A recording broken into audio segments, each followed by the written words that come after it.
Management, जो कि first paper है। इसमें कारपोरेट प्लानिंग के बारे में बताऊंगी। कारपोरेट प्लानिंग पार्ट 1 हम लोगों ने पढ़ लिया है, meaning, definitions and characteristics of corporate planning. आज हम पढ़ेंगे types of corporate planning and process of corporate planning के बारे में।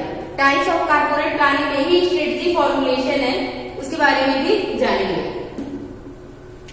चलिए आइए देखते हैं कारपोरेट प्लानिंग। एक बार कारपोरेट प्लानिंग पे थोड़ा सा डिस्कस कर लेते हैं। जैसे जो कारपोरेट प्लानिंग है वो समामेलित नियोजन, समामेलित नियोजन एक प्लानिंग का ही एक पार्ट है। ये प्लानिंग का ही पार्ट है। इसके पहले क्लासेस में मैंने प्लानिंग पढ़ाया था, उसी का एक पार्ट है। इसमें क्या किया जाता है, स्ट्रेटजी के तहत, एक निश्चित स्ट्रेटजी की तरह अपने बिजनेस के ग्रोथ के लिए उद्योगपतियों द्वारा और टॉप लेवल मैनेजमेंट द्वारा किया जाता है कारपोरेट प्लानिंग। चलिए देखते हैं, there are several type of corporate planning generally used in a company. एक कंपनी में कई तरीके के कारपोरेट प्लानिंग बनाए जाते हैं, कारपोरेट प्लानिंग किए जाते हैं, समामेलित नियोजन किए जाते हैं। चलिए इसमें देखते हैं, पहला है इनिशिएशन प्लान। ये क्या है, स्टार्टअप प्लान भी इसको कहते हैं। इनिशिएशन प्लान को क्या कहते हैं, स्टार्टअप प्लान भी कहते हैं। ये किसके द्वारा बनाया जाता है, टॉप लेवल मैनेजमेंट द्वारा बनाया जाता है। And are drawn by the entrepreneur, और जो उद्यमी होता है, एंटरप्रेन्योर जो होता है उद्यमी, यानी जो रिस्क लेता है, नवाचार लाता है, जो रिस्क और इनोवेशन, इनसे एंटरप्रेन्योर से जुड़े रहते हैं, जो एक गिरे हुए बिजनेस को भी क्या करता है, रिस्क लेकर और इनोवेशन के थ्रू आगे बढ़ाता है। Whenever he is about to venture into the business, इस तरह से हम कह सकते हैं इनिशिएशन प्लान जो है वो क्या है, स्टार्टअप प्लान है। इसको स्टार्टअप प्लान के नाम से भी जानते हैं, जो एंटरप्रेन्योर द्वारा बनाया जाता है। नेक्स्ट है स्ट्रेटेजिक प्लान। स्ट्रेटेजिक प्लान क्या होता है, स्ट्रेटजी, ये word strategy in the sense व्यू रचना, तो व्यू रचना ये वर्ड आप लोग युद्ध में सुने होंगे। तो इसका ऑर्गेनाइजेशन में क्या मतलब है, ऑर्गेनाइजेशन में भी व्यू रचना द्वारा एक प्लान किया जाता है।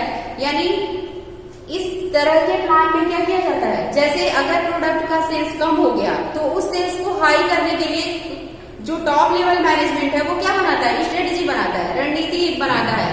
किस तरह की रणनीति, जैसे सेल्स लो हुआ तो उसको हाई करना है तो क्या करेगा, वो फ्री सैंपल प्रोवाइड कराएगा कस्टमर को एक्स्ट्रा बेनिफिट देगा। जैसे वो गिफ्ट दे सकता है, प्रोडक्ट के साथ गिफ्ट दे सकता है, फ्री सैंपल दे सकता है, मनी ऑफ कर सकता है या मनी बैक कर सकता है। इस तरह के वो क्या स्ट्रेटजी अपना सकता है, किसके लिए, सेल्स को बढ़ाने के लिए। तो ये होता है स्ट्रेटेजिक प्लान। स्ट्रेटेजिक प्लान में क्या करते हैं, इन्वायरमेंटल एनालिसिस करते हैं, इसमें इम्प्लीमेंटेशन करते हैं, फिर कंट्रोल करते हैं इसमें। नेक्स्ट है क्या, ग्रोथ प्लान। एक ऑर्गेनाइजेशन, एक बिजनेस में ग्रोथ प्लान, कई तरह के प्लान बनाए जाते हैं जो ऑर्गेनाइजेशन के विकास में सहायक होते हैं, उन्हीं को कहते हैं ग्रोथ प्लान। नेक्स्ट है financial plan. Financial plan in the sense की कैपिटल, जो भी कैपिटल लाना है अपने ऑर्गेनाइजेशन में, कहाँ से लाना, इक्विटी शेयर इशू करके लाएं, प्रेफरेंस शेयर इशू करके लाएं, कहाँ से लाएंगे, यानी हम किसके थ्रू कैपिटल लाएंगे। तो ये फाइनेंशियल प्लान, इस तरह की प्लानिंग जो की जाती है कि धन कहाँ से लाएं, वित्त कहाँ से लाएं, जो वित्त है, जो फाइनेंस है वो क्या है, लाइफ ब्लड ऑफ बिजनेस, वो हम कहाँ से लाएं। नेक्स्ट है हमारा ह्यूमन रिसोर्सेज प्लान, कहाँ से हम बेस्ट एम्प्लॉई लाएं, जिस तरह का जॉब है, जिस तरह का हमारा बिजनेस है, उसके अकॉर्डिंग हम बेस्ट एम्प्लॉई कहाँ से, उनका रिक्रूटमेंट कैसे करें, सिलेक्शन कैसे करें, उनको ट्रेनिंग कैसे दें। तो ये आता है हमारा ह्यूमन रिसोर्सेज प्लान में। नेक्स्ट है हमारा इंटरनल प्लान्स। एक ऑर्गेनाइजेशन के अंदर कई सारे डिपार्टमेंट होते हैं, उनमें जो भी प्लान किया जाता है, आंतरिक रूप से जो भी प्लान किया जाता है उसको हम कहते हैं इंटरनल प्लान। ये इतने तरह के सेवरल टाइप्स ऑफ क्या है, कारपोरेट प्लानिंग है, जो जनरली सामान्यतः यूज किए जाते हैं। लेकिन अब हम जानेंगे मेनली जो major 2 types of corporate planning है, जो major 2 types of corporate planning है उनके बारे में। समामेलित नियोजन के प्रकार में पहला है स्ट्रेटेजी फॉर्मुलेशन, दूसरा है ऑपरेशनल प्लानिंग। ये 2 main types of corporate planning है, strategy formulation and operational planning. Strategy formulation का पूरा एक क्लास ही मैं लूंगी आपका नेक्स्ट क्लास में, फिर भी थोड़ा बहुत जान लीजिए स्ट्रेटेजी फॉर्मुलेशन क्या होता है। स्ट्रेटेजी बनाना, फॉर्मुलेशन का मतलब क्या करना, फॉर्मुलेट करना यानी बनाना। तो स्ट्रेटजी किस तरह का स्ट्रेटजी बनाना, यानी इन्वायरमेंटल एनालिसिस के द्वारा इन्वायरमेंटल जो भी हमारे इंटरनल और एक्सटर्नल फैक्टर हैं जो बिजनेस को प्रभावित करते हैं उनको देखते हुए, उनको ध्यान में रखते हुए एक विशेष तरह की रणनीति बनाना ही स्ट्रेटेजिक फॉर्मुलेशन कहलाता है। इसमें क्या करते हैं स्ट्रेटेजी फॉर्मुलेशन में हम क्या करते हैं, इसमें किसी भी प्रोडक्ट को या किसी भी सर्विस को कस्टमर को देने के लिए या कस्टमर को उसकी तरफ प्रोडक्ट की तरफ अट्रैक्ट करने के लिए एक्स्ट्रा बेनिफिट देना, ये हो सकता है। या कोई और प्लान है, अगर प्लान एम्प्लॉय से रिलेटेड है, ऑर्गेनाइजेशन के अंदर का प्लान है, इंटरनल प्लान है और उसमें कुछ स्ट्रेटजी बनानी है कि वर्कर की एफिशिएंसी को बढ़ाना है, तो हम कैसे बढ़ाएं, वर्कर को क्या करके मोटिवेट करके, उनको मॉनेटरी फॉर्म में, नॉन मॉनेटरी फॉर्म में क्या करके मोटिवेट करके हम क्या कर सकते हैं, उनको उनकी एफिशिएंसी को बढ़ा सकते हैं। तो इस तरह की स्ट्रेटेजी बना, स्ट्रेटेजी फॉर्मुलेशन इसको कहते हैं। नेक्स्ट है हमारा ऑपरेशनल प्लान। ऑपरेशनल प्लान क्या है, ऑपरेशनल प्लान इसी स्ट्रेटेजी फॉर्मुलेशन को छोटे छोटे भागों में क्या करना, डिवाइड कर देना एक्शन प्लान के रूप में कि इसका स्ट्रेटेजी को कैसे पूरा करना है। इसलिए हम कहते हैं जो स्ट्रेटेजी फॉर्मुलेशन ये लॉन्ग टर्म प्लान है, ये लॉन्ग टर्म प्लान है। बट ऑपरेशनल प्लान है जो इसको operational plan is also known as tactical plan और शॉर्ट टर्म प्लान। इसको हम क्या कहते हैं, tactical plan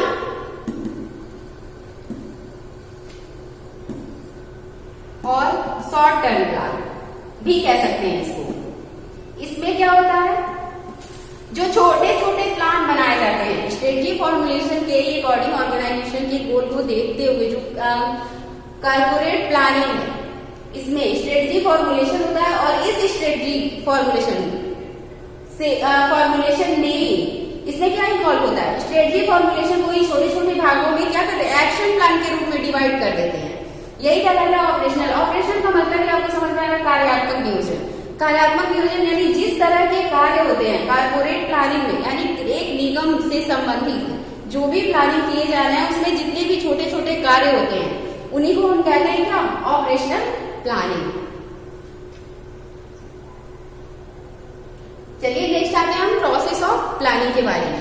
types of planning आप लोगों को समझ में आ गया होगा, अगर नहीं आता है तो आप कमेंट कीजिएगा, फिर मैं आपको और अच्छे से दूसरे क्लास में बता दूंगी। नेक्स्ट देखिए प्रोसेस ऑफ कॉर्पोरेट प्लानिंग, समामेलित नियोजन की प्रक्रिया। समामेलित नियोजन की प्रक्रिया, major step involve in corporate planning are as follow. जैसा कि हम लोगों ने प्लानिंग प्रोसेस भी पढ़ा था। प्लानिंग प्रोसेस में क्या था, सबसे पहले हम ऑब्जेक्टिव सेट करते हैं।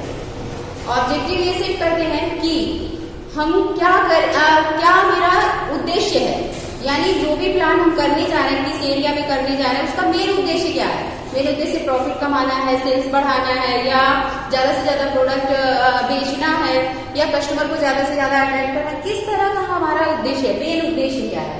तो इस तरह से मेन उद्देश्य हम डिफाइन करते हैं। फिर क्या करते हैं, उसमें बहुत सारे उसके बहुत सारे अल्टरनेटिव चुनते हैं कि हम क्या कर सकते हैं जिससे हमारा उद्देश्य पूरा हो। उस अल्टरनेटिव में से एक इवेल्युएट करते हैं कि क्या कौन सा अल्टरनेटिव सबसे बेस्ट है, बेस्ट अल्टरनेटिव का चुनाव करते हैं, फिर उसको फॉलो करते हैं या फीडबैक लेते हैं। तो इसी तरह से कॉर्पोरेट प्लानिंग में भी करते हैं। तो कॉर्पोरेट प्लानिंग में देखिए 6 major step involve in corporate planning. ये 6 स्टेप हैं जो कॉर्पोरेट प्लानिंग में इन्वॉल्व है, जनरली ये कॉर्पोरेट प्लानिंग में यूज किए जाते हैं। पहला है इन्वायरमेंटल एनालिसिस एंड डायग्नोसिस, यानी पर्यावरणीय विश्लेषण और निदान, कि कैसे हम पर्यावरण विश्लेषण करें कि जो भी हमारे इंटरनल फैक्टर है और एक्सटर्नल फैक्टर है, जो पर्यावरण है यानी बिजनेस जिसके चारों तरफ से घिरा हुआ है, यानी बिजनेस के जो जितने भी बाहरी वातावरण है या उसके आंतरिक वातावरण भी इसमें आते हैं, लेकिन आंतरिक चीजों पे हम कंट्रोल कर सकते हैं, लेकिन बाह्य चीजों पे हम कंट्रोल नहीं कर सकते। जो बाह्य फैक्टर होते हैं, एक्सटर्नल फैक्टर, उनपे हम कंट्रोल नहीं कर सकते। इसलिए इन्वायरमेंटल एनालिसिस में हम क्या क्या एनालिसिस करते हैं, कस्टमर एनालिसिस करते हैं, कस्टमर की मांग क्या है, उनकी डिमांड चेंज होगी कब, जैसे प्लानिंग कर रहे हैं तो फ्यूचर सोच के कर रहे हैं, तो फ्यूचर में उनकी प्लान क्या होगा, उनकी डिमांड कैसा होगा, किस तरीके का होगा, किस प्रोडक्ट का होगा, गवर्नमेंट पॉलिसी क्या चेंज हो सकती है, कंपटीटर हमारे कितने आ सकते हैं, तो इस इकोनॉमिक पॉलिसी में क्या चेंजेस आ सकती है। तो इस तरह से हम एजम्पशन पे, प्लानिंग तो बेस्ड होता है एजम्पशन पे, अनुमान पे आधारित होता है, क्योंकि प्री डिटरमाइन करते हैं, फ्यूचर को क्या करते हैं पहले से निर्धारित करते हैं। तो फ्यूचर एग्जैक्ट हम पहले से निर्धारित नहीं कर सकते फ्यूचर में क्या होने वाला है। तो हम क्या करेंगे, इन्वायरमेंटल एनालिसिस करेंगे। इन्वायरमेंटल एनालिसिस एंड डायग्नोसिस, उनका निदान भी सोच के रखेंगे कि अगर गवर्नमेंट पॉलिसी चेंज होती है, अगर गवर्नमेंट पॉलिसी चेंज होती है तो हम कैसे उसको फेस करेंगे, उस चेंजेस को, उस बदलाव को हम कैसे फेस करेंगे। तो ये हमारा पहला फर्स्ट स्टेप। नेक्स्ट है हमारा determination of objective. Determination of objective हम क्या करेंगे, उद्देश्यों का निर्धारण करेंगे। उसके बाद इन्वायरमेंट का एनालिसिस करने के बाद हम उद्देश्य रखेंगे कि हमको क्या करना है, किस क्षेत्र में डेवलपमेंट करना है। जैसे टाइप्स हम पढ़े थे, किस क्षेत्र में हमको स्ट्रेटेजी बनाना है, किस क्षेत्र में आगे मतलब वर्कर इफिशियंसी को आगे बढ़ाना है, सेल्स को बढ़ाना है, या जो भी हमारा ऑब्जेक्टिव है, मेन ऑब्जेक्टिव हम सेट करेंगे, निर्धारित करेंगे कि हमारा ऑब्जेक्टिव उद्देश्य क्या है। नेक्स्ट हमारा स्ट्रेटेजी फॉर्मुलेशन।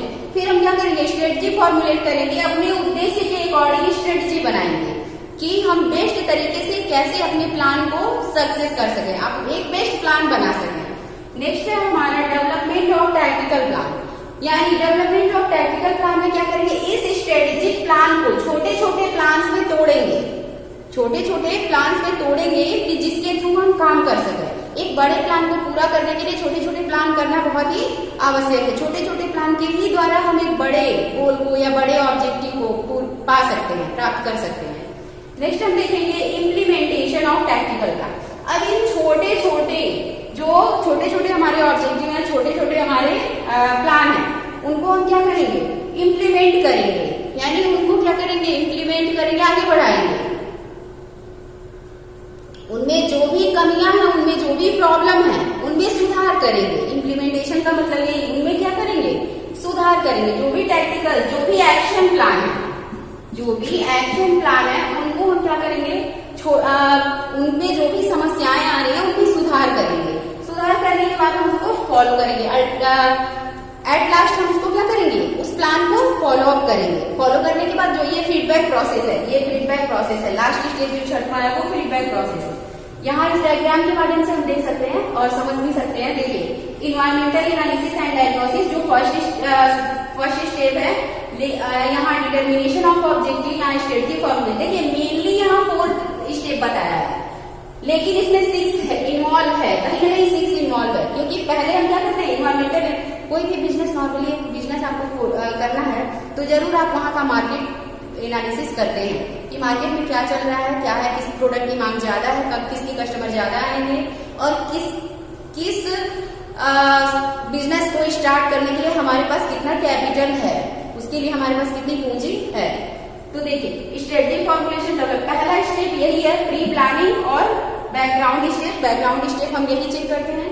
फिर लास्ट स्टेप हमारा पोस्ट प्लानिंग और फीडबैक स्टेप। तो ये रहा हमारा कारपोरेट प्लानिंग प्रोसेस। अब हम देखेंगे कि कारपोरेट प्लानिंग इंडिया में कैसे है, भारत में। थोड़ा सा हम इसके बारे में जानते हैं। कई बार आपसे क्वेश्चन पूछता है एग्जाम में कि कारपोरेट प्लानिंग और भारत में क्या संबंध है। तो हम कह सकते हैं कि जो कारपोरेट प्लानिंग है वो भारत में इतना विकसित नहीं हुआ है, भारत में असफल है कारपोरेट प्लानिंग। क्यों? क्योंकि भारत में इतने अधिक साधन नहीं है, इतने अधिक रिसोर्सेस नहीं है, इतना टेक्नोलॉजी इतना डेवलप नहीं है, इसलिए कारपोरेट प्लानिंग अनसक्सेसफुल है। और भी बहुत सारे रीजन है, जैसे जो भारत का मार्केट है, पुराने समय से भारत के मार्केट को क्या कहते हैं, विक्रेताओं का बाजार, यानी मार्केट ऑफ सेल्समैन। जो विक्रेता लाता है वही बिक जाता है, यानी कुछ एक्स्ट्रा नहीं वो सोचते। एक्स्ट्रा क्यों नहीं सोचते? क्योंकि उनके पास रिसोर्सेज की कमी है, और रिसोर्सेज की कमी है इसलिए समावेशित नियोजन क्या है, हमारे यहाँ अनसक्सेसफुल है। और भी यहाँ जैसे इकोनॉमिक प्रॉब्लम है, बहुत ज्यादा लोगों के पास इकोनॉमिक प्रॉब्लम है, बहुत ज्यादा संपन्न लोग नहीं है। इस तरह से बहुत सारे, जैसे यहाँ एकाधिकार खोजा, एकाधिकार जो बिजनेस है वो उस पर ज्यादा बल नहीं दिया जाता। उसके लिए बहुत सारे प्रॉब्लम है कि अगर हम बिजनेस करना चाहते हैं तो बहुत सारे तरह के लाइसेंसिंग प्रॉब्लम, इस तरह के बहुत सारे प्रॉब्लम है। अभी तो 1947 जब हमारा देश आजाद हुआ, उसके बाद जब हमारा इंडस्ट्रियल पॉलिसी बना, तब तो बहुत सारे प्रोडक्ट पे, बहुत सारे बिजनेस पे लाइसेंसिंग था, बट अब तो बहुत सारे प्रोडक्ट पे लाइसेंसिंग हटा दिया गया। अब मेनली 4 या 5 प्रोडक्ट पे लाइसेंस लेना पड़ता है। तो इस तरह से हम देख सकते हैं कि भारत में जो कारपोरेट प्लानिंग है इस तरह से अनसक्सेसफुल है, क्योंकि पुराने समय से ही जो भारत के जो भी वर्कर हैं उनमें प्रबंध की कमियां हैं, उनमें जो प्रबंध की नीतियां अपनाई जाती हैं वो भी कहीं ना कहीं गलत है या पूरी तरह परफेक्ट नहीं है। तो इस तरह से कारपोरेट प्लानिंग हमारे इंडिया में क्या है, अनसक्सेसफुल है। यहाँ देख सकते हैं देयर आर मेनी रीजन, जैसे अनरियलिस्टिक गोल, जो गोल है वो क्या अनरियलिस्टिक है। वाइल स्ट्रेटेजिक ऑब्जेक्टिव में stage the organisation they still must be realistic, लेकिन क्या होना चाहिए, रियलिस्टिक होना चाहिए। रियलिस्टिक होगा तभी तो, रियलिस्टिक वास्तविक होगा तभी तो हम क्या करेंगे अपने एक ऑर्गेनाइजेशन में कारपोरेट प्लानिंग के बारे में सोचेंगे। If people feel the goal are unachievable they may not try. अगर लोगों को लगेगा कि हम ये गोल 5 साल के लिए हम कोई ऑब्जेक्टिव सेट करते हैं, कारपोरेट प्लानिंग जनरली 5 साल के लिए किया जाता है, 5 साल के लिए अगर हम गोल सेट करते हैं तो क्या होगा, हम जनरली उस गोल को पा नहीं पाएंगे। इसलिए क्या करता है भारत के जो भी उद्योगपति हैं वो ऐसा नहीं करते, क्योंकि लॉन्ग टर्म गोल के लिए ज्यादा रिसोर्सेज की आवश्यकता है, उनके पास रिसोर्सेज नहीं है। अगर आपको लगता है कि हमारा गोल नहीं पूरा होगा तो आप प्लानिंग करेंगे नहीं। This issue is at multiple level. तो इस तरह के इश्यूज हैं जिसकी वजह से भारत में कारपोरेट प्लानिंग असफल है। इसी के साथ नेक्स्ट वीडियो में अगले टॉपिक के साथ मिलते हैं, तब तक के लिए थैंक यू।